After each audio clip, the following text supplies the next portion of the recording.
Okay, everybody, it's what you've all been waiting for, the spell tier list. I know a lot of people are interested in seeing this. I've had some requests for it, and it was really interesting doing the research for this particular tier list.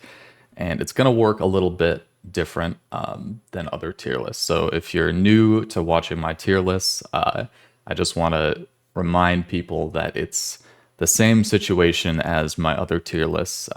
These tier lists might seem different than others because they're focused specifically on the hardest content of the game. So I'm talking about bosses, the hardest nodes on each map, and the vaults as well. So you may say, oh, this spell is really good in a situation where there's a lot of different weaker enemies and you wipe them out and you go so fast and you finish the level in 5 seconds or whatever. And that's great. But that's not what this tier list is about. So if you see one of your spells you really love, that might be why. This is a different focus for this tier list.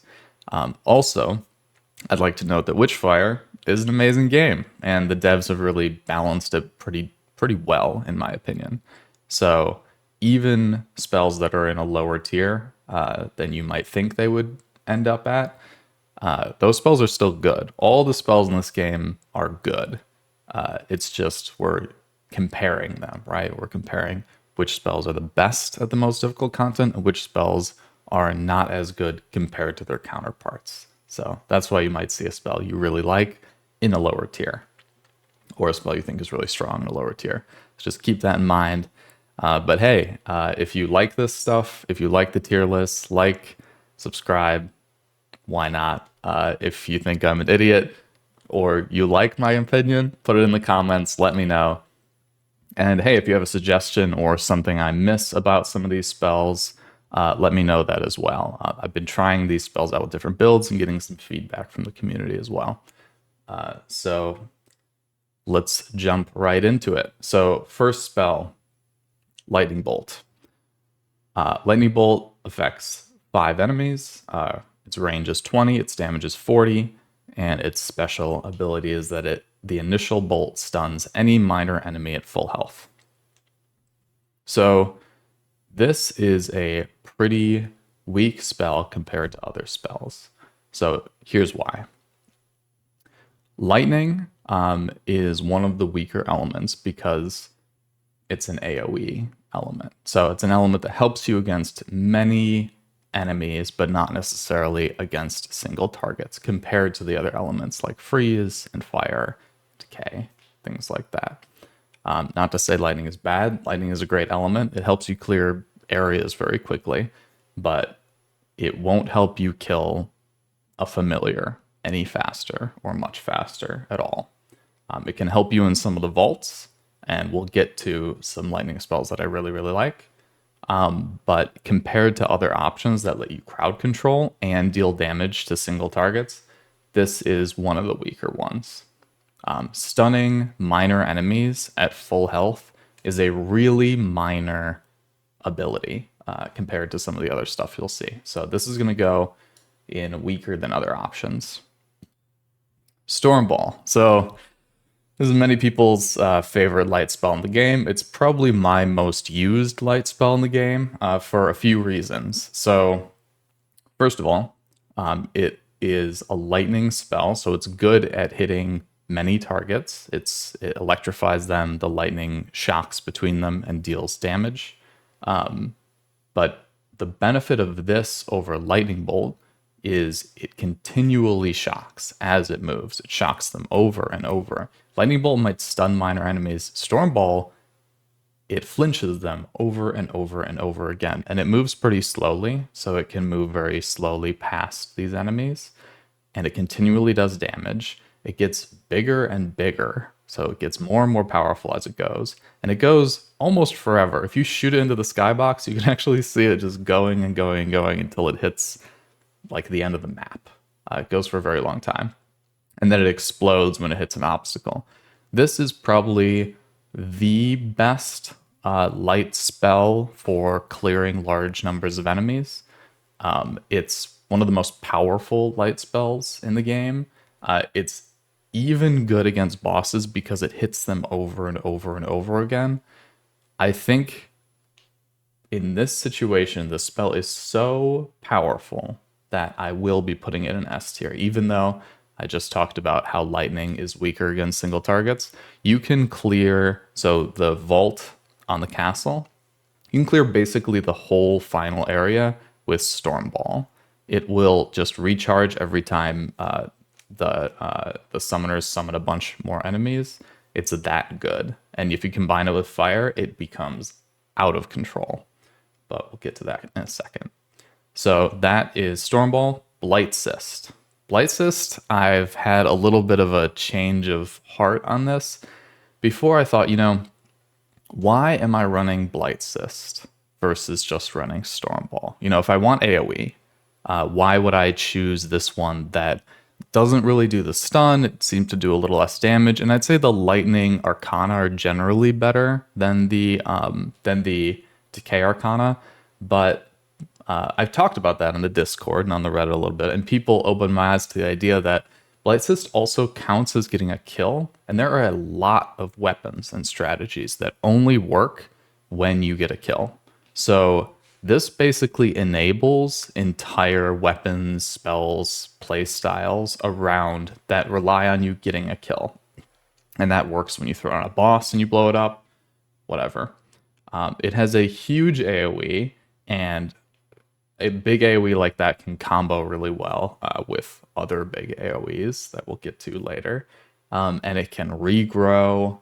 Blight Cyst is a great enabler. So in some ways, it might be slightly weaker than Stormball, but the fact that it enables so many play styles, I think I have to put it pretty high up. I'm going to put it in S tier.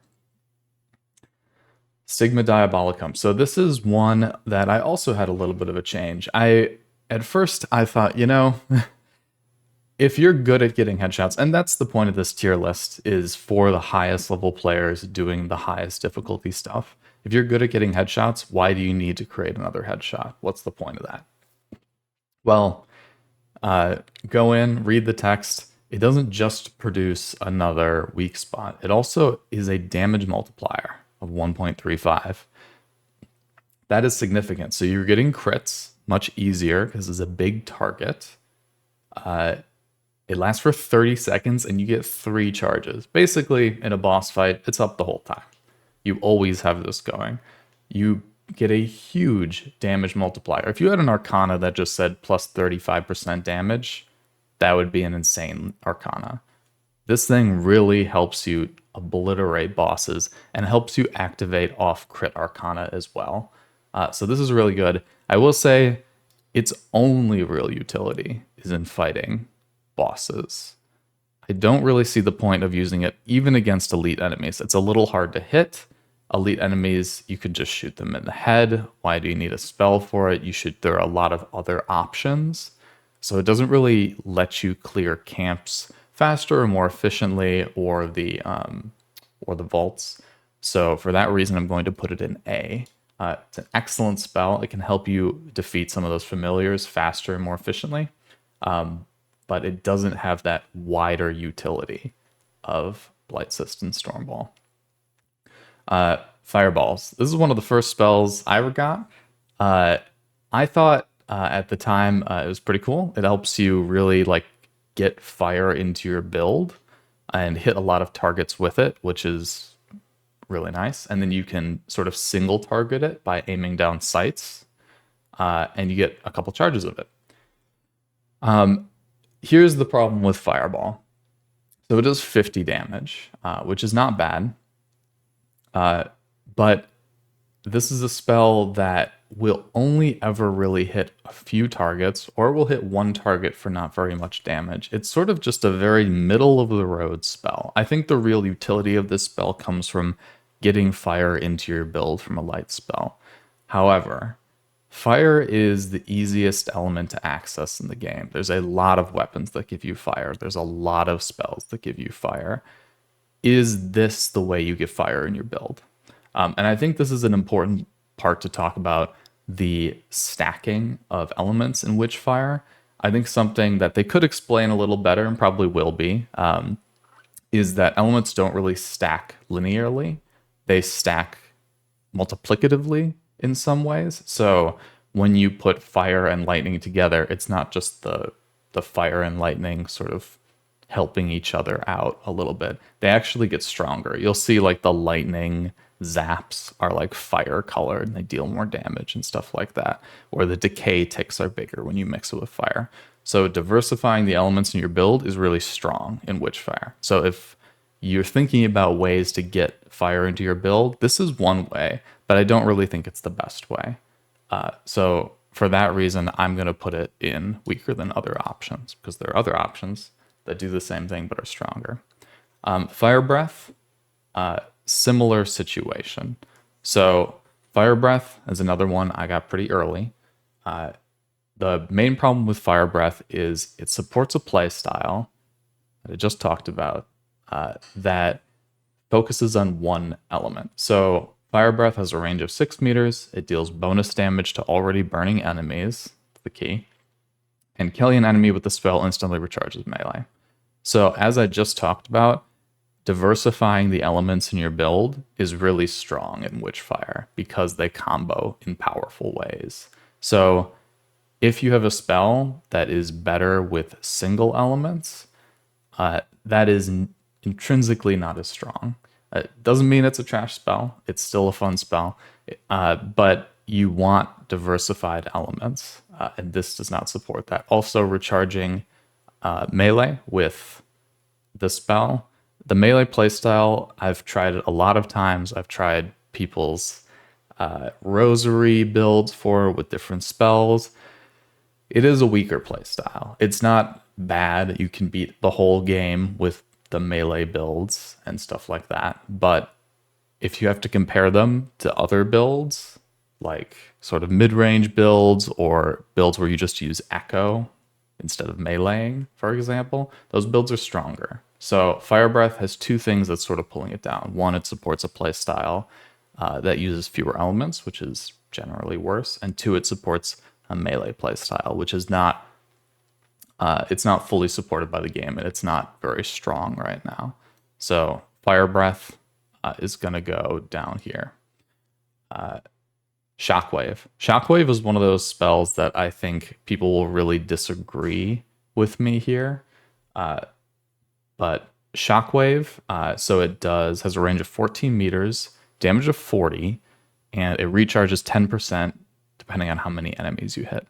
So again, you should sort of think about the special ability there, recharging by hitting more enemies.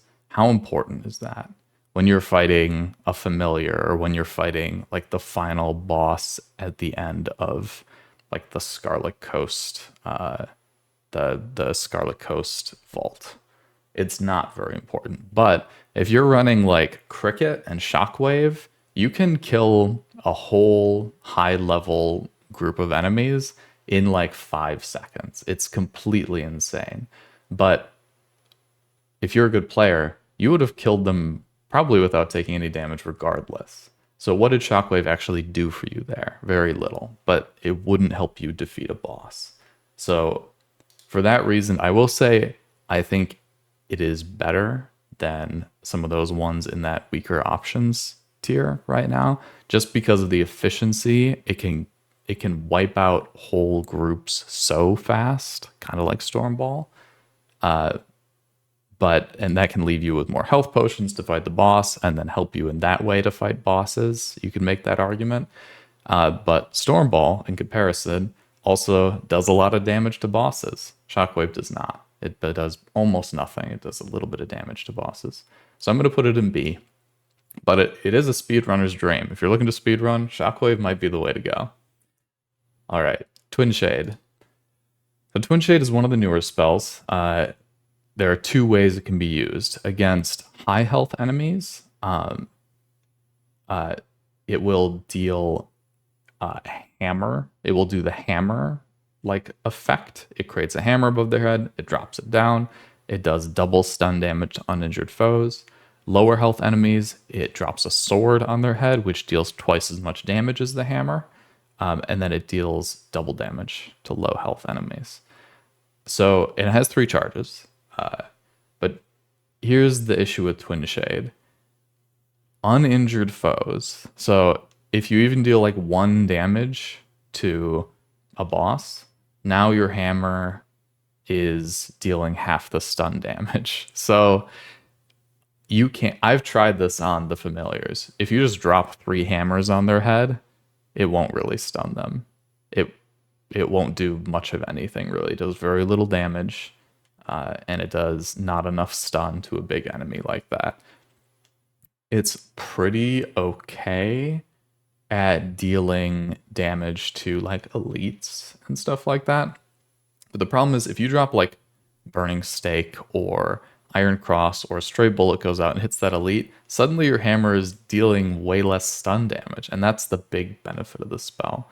I think Twinshade is probably the worst spell in the game. It really has almost no use case over the other spells, so I'm going to put it at the bottom. Frost Cone deals 40 damage. It affects 3. When you affect 3 enemies or more, it instantly refills your mag from your reserves. If you hit 5 enemies or more, you instantly recharge the whole spell, and you get the mag effect. So you know what I'm going to say at this point. This will help you against lots of weaker enemies. Weaker enemies are not much of a threat in Witchfire for higher level players and more difficult content. So this is helping you with something you don't need help with. You need help killing, the summoner enemies, the warrior priests, or you need help killing the familiar. You don't need help killing 3 woodsmen or 5 woodsmen. And so that's what this is for. That's what all the benefits are for here. And if you wanted help killing those 3 woodsmen, you could just use Firebreath or Fireballs or Shockwave or Stormball. Those are all going to be better options, especially Stormball, because you can throw it and it will hit those guys and then it will hit everyone behind them. So Frost Cone is going in the lowest tier. Ice Stiletto. So this is the last of the light spells. So it does 40 damage. Critical hit with the Stiletto doubles the damage and freeze time. Critical hit is like a headshot, or it hits a Stigma Diabolicum, or it's the weak spot of the enemy. Instant spell recharge if the Stiletto did not hit an enemy. This is a lot of fun. I had fun testing this because you can just miss and you get it back. But it's not that easy to hit against most enemies. Getting a lot of freeze time is nice, but it does very little damage. If you hit an enemy with this, they sit there for a little while, but like how useful is this in like a big group of elites? Or it's okay against a boss, but bosses move a lot. Hitting them in the head can be a little tricky. And then if you do hit them in the head, you did 40 damage and you froze them. There are other ways to do that are going to be better. I'd say something like Frostbite would be a lot better. This is a very weak spell. So I'm going to change something up here because I do think there is some value in getting fire in your spells. So I'm going to move one of these fire spells up, and I'm going to move Ice Stiletto into the lowest tier. I would say Fireballs is probably better. It just supports more powerful playstyles. Firebreath is like melee and single element. So I'm going to put Ice Stiletto very low. I think it's probably better than Twinshade. But Twinshade is very, very bad. Okay. Iron Cross. We're going to get into the heavy spells now. Iron Cross is definitely a fan favorite. They even talk about it in one of their latest blogs. It's a lot of fun. It is a strong spell. But it is a shock spell. It's a heavy shock spell. So what Iron Cross does, 20-meter range, which is not that big. Duration, 9 seconds. Shock duration, 100%. Then when it's finished, it shocks all the enemies in its range. It like prevents enemies from moving away. It like leashes them. So this is really good for like a few powerful enemies who are all close to each other. So like a pack of elites or ascended enemies, you can kind of lock them in place and then just dump damage onto them with whatever other spells or your much stronger weapons.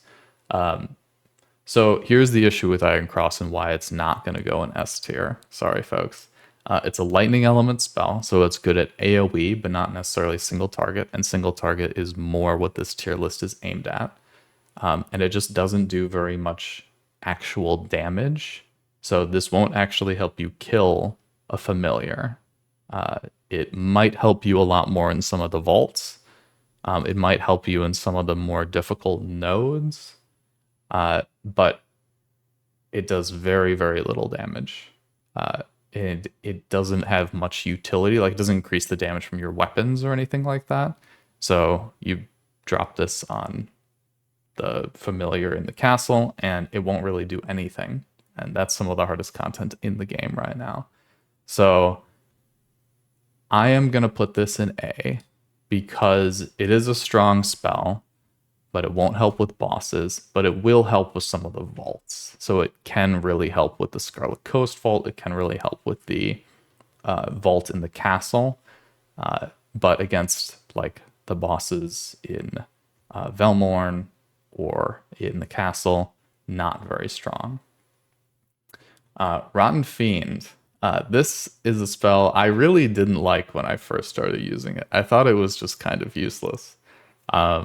I don't really like summon gameplay stuff too much, and I think, and maybe it got buffed at some point as well. I think I was thinking about it wrong. So I was imagining like getting one of those fiends on my team and he's like destroying everything, AoE, that kind of thing. Rotten Fiend isn't doing that at all. What Rotten Fiend does is it draws aggro. It's a big tank that draws aggro, and it lasts so long. So Rotten Fiend, the Grenadier HP is 400, has a decay aura around the Fiend, and it affects all nearby enemies. It taunts all nearby enemies when spawned. All nearby enemies. And yes, it only has 400 HP, and that doesn't seem like that much, because your guns can deal like 100, 120 damage a shot, but enemies are much worse at killing things than you are. The Grenadier lives really long, even against a lot of strong enemies. He kind of moves in a weird way. Enemies sort of miss him. He goes up the stairs. The enemies melee attack. They don't quite hit him. This guy lasts forever. And he taunts so long. And he spreads decay all the time. And also, people have noted this in the Discord. I didn't really think about this. But he also does fire damage. Because his weapon adds fire. So technically, he's a 2-element spell, which is super, super, super rare, but very, very good. So Rotten Fiend is pretty good against bosses. The taunt doesn't last forever, and he's very solid against most other content of the game. I'd say he's almost S tier just because he kind of breaks a lot of encounters, but he doesn't actually help you kill the boss. Like, you do still have to like kill the boss or kill the vault or whatever, and he can't really like, sometimes he's too far away from enemies, so like you kill a bunch of enemies where you're fighting and then you move past and he's still back there like doing artillery duty, and he's not taunting anymore because you've moved past him. So I'm going to put him in A tier, but if you haven't tried this guy in a while, he's pretty darn good. Mainly for the taunt effect. He's not going to be wiping out nodes for you. Miasma, another of the newer spells. Range 15 meters. Duration 35 seconds. Enemies take increasing damage the longer they remain in the deadly cloud.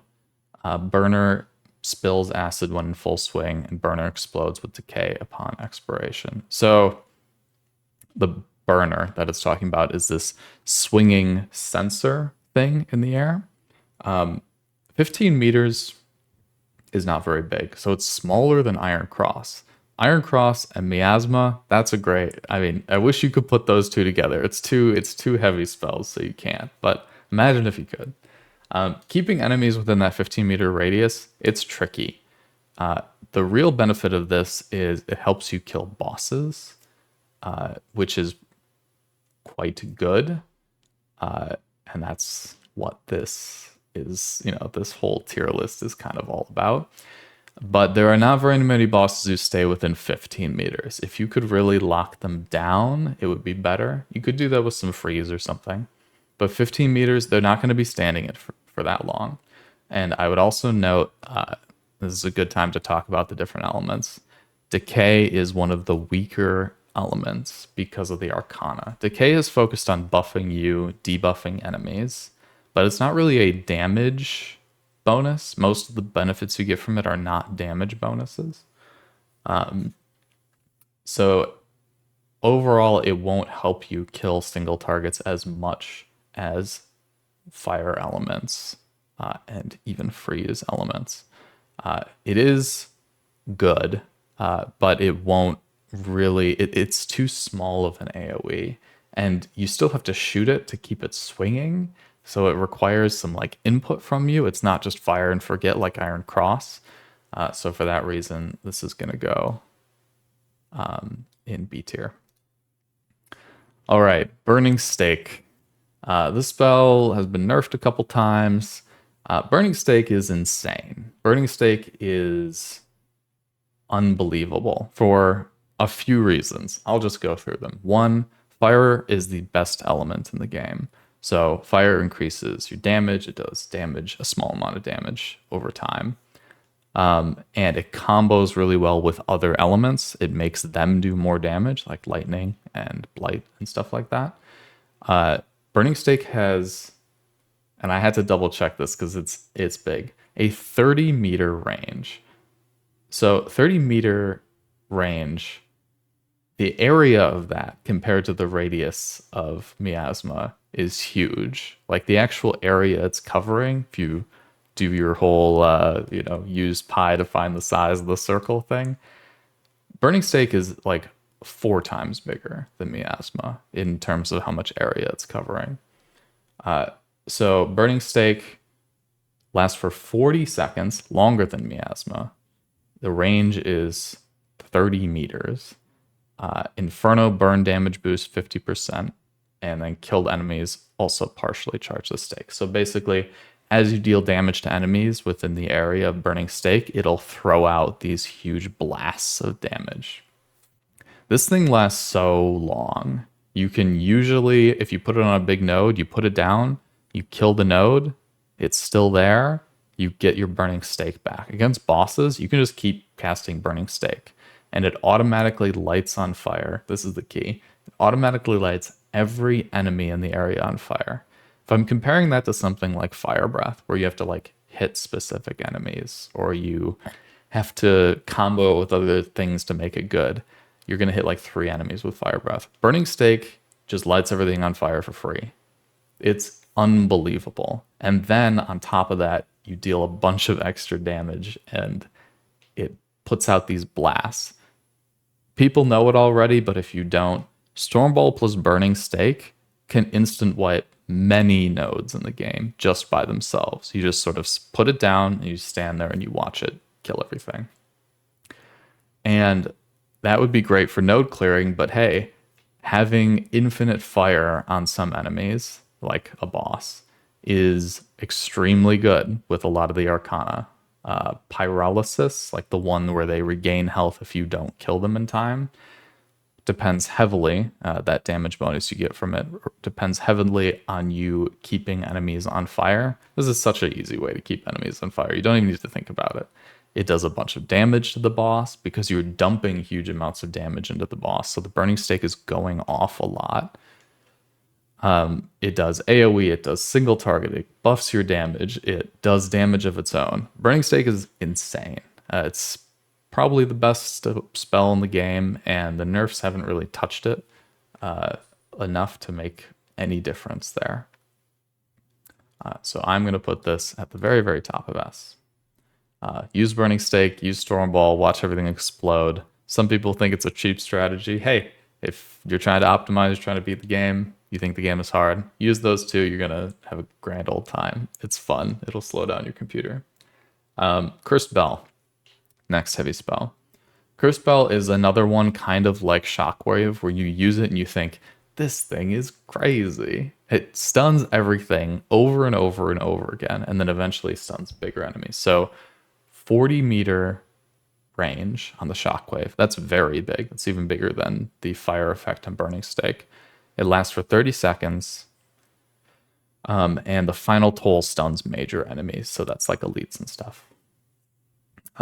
You put this down, you use Cricket to jump between all the different enemies, or Psychopomp or Echo or whatever, and you instant kill like giant, powerful waves of enemies. And that feels really good.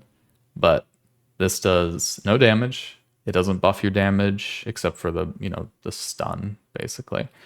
And it doesn't really work against bosses. I think it contributes to their... as far as my testing has gone, I believe the stuns that come out of it do contribute to the stun level, like the hidden stun level of enemies, like big enemies. But I would need to double check that. I don't believe it's really your best option for taking out single targets and big bosses. And that's what this tier list is aimed at. So if you want to clear nodes fast, you could put Shockwave down, you can do Cursed Bell, and you can just wipe nodes instantly, and you can make a cool YouTube video compilation. But in terms of like actually defeating really, really, really hard content, I think this is good. It's not great. So I'm going to put this at the top of B tier. I think it's a really solid spell, but it won't help you kill like familiars. Cornucopia is the next spell. Cornucopia is probably the hardest one to actually give a real rating to, because with certain builds, it's unbelievable. It's just like an instant win against bosses. So you take Cornucopia, you take Echo or Psychopomp as your weapons, and you shoot them endlessly at point blank range. You just run into the boss, you just turn your brain off, you stare at the belly of the familiar, and you shoot over and over and over until it's dead. You cast your spells maybe right before you Cornucopia. And that's kind of it. It enables exactly that playstyle. It's a very powerful boss killing playstyle, but that is all that Cornucopia is good for. So like, it's hard for me to rate, because if it's one of the best boss killing heavy spells, does that mean it should be the top of S? Maybe, but it's pretty useless in any other situation. Even in vaults, I'd say it's pretty useless compared to other spells. So it's really hard for me to rate this well. I will say, just if you're watching this tier list, figure out a build with Cornucopia, and that build itself might be S tier.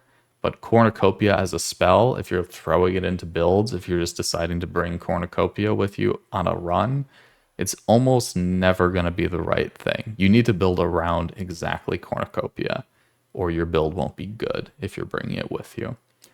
So I'm going to put it in B tier. But man, those builds that single target bosses down, they are strong. They are some of the fastest boss killing stuff in the game still, even after nerfs that have happened. All right, last heavy spell, Ice Sphere. Ice Sphere is sort of like, when you're leveling in the game, Ice Sphere, it turns the game into easy mode. Like, you literally sit in Ice Sphere in the middle of a bunch of enemies, and you just plink away at enemies. So it has 500 HP, doubles the range for all weapons when inside the sphere, which is crazy. It makes certain weapons much stronger, like Cricket. Doubles the reload speed for all weapons when inside the sphere.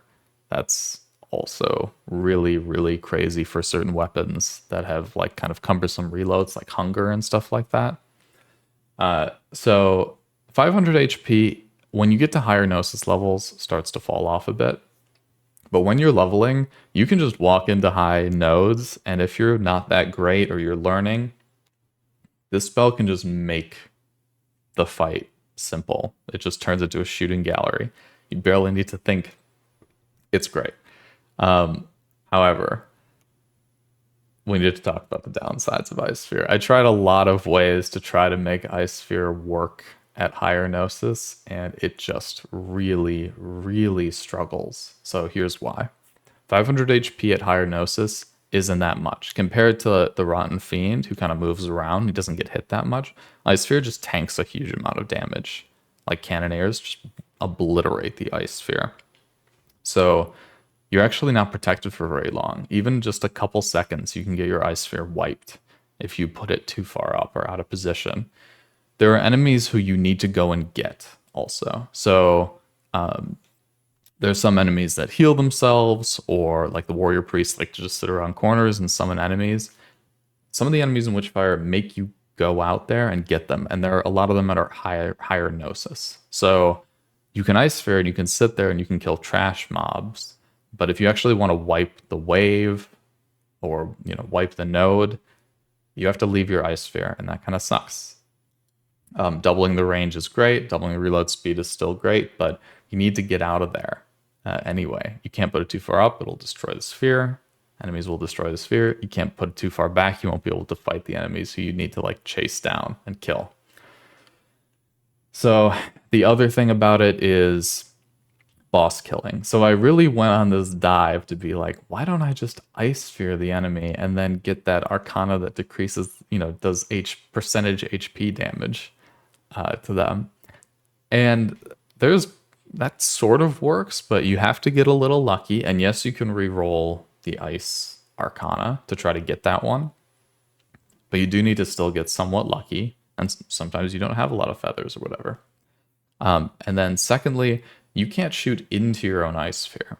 So I tried this on the Castle Familiar, and I put it down a few times, and he kind of like, yes, he'll get frozen, and then the freeze wears off, and he's just sort of walking around in it, sort of jankily, and you can't shoot through your own sphere, and it's like protecting him. And then if you get back in the sphere, it doesn't really help you because there's like a cooldown on the freeze, so you don't just insta-freeze over and over. It's really clunky to use against bosses. It's really clunky. So it is a source of freeze, and freeze is one of the rarer elements in the game right now. And it really helps you during leveling. But I think it can build some bad habits where you just sit there and sort of blink at enemies. But that isn't how higher Gnosis is balanced at all. You need to go out there and get it. So for that reason, Ice Sphere is going to go at the bottom of B tier. So here it is. This is my tier list for the spells. Just a reminder that just because a spell is lower rated on this tier list doesn't mean it's bad, doesn't mean it's not fun. You can beat every part of the game with any spell combo in the world, or no spells. The game's just balanced in a way that if you're good, you can do that. These are the spells in this order that I think will help you if you're struggling with the most difficult content of the game at the highest Gnosis levels. So don't get discouraged. If you hate this tier list, hey, let me know in the comments. Why not? I'm sure everyone has their own opinions. But I think this is the most accurate for exactly what this tier list is made for. And I hope some people find it helpful. And if there is something in it that you think should be changed, or something that, some special tech around some of these spells, like the Blight Cyst killing tech, let me know, put it in the comments. There's a lot of really cool techs you can do in this game, and the spells are really interesting and can be used in different ways. So I hope you enjoyed. Again, like and subscribe if you enjoyed the tier list, or even if you didn't, hey, why not? And I'll see you in the next one.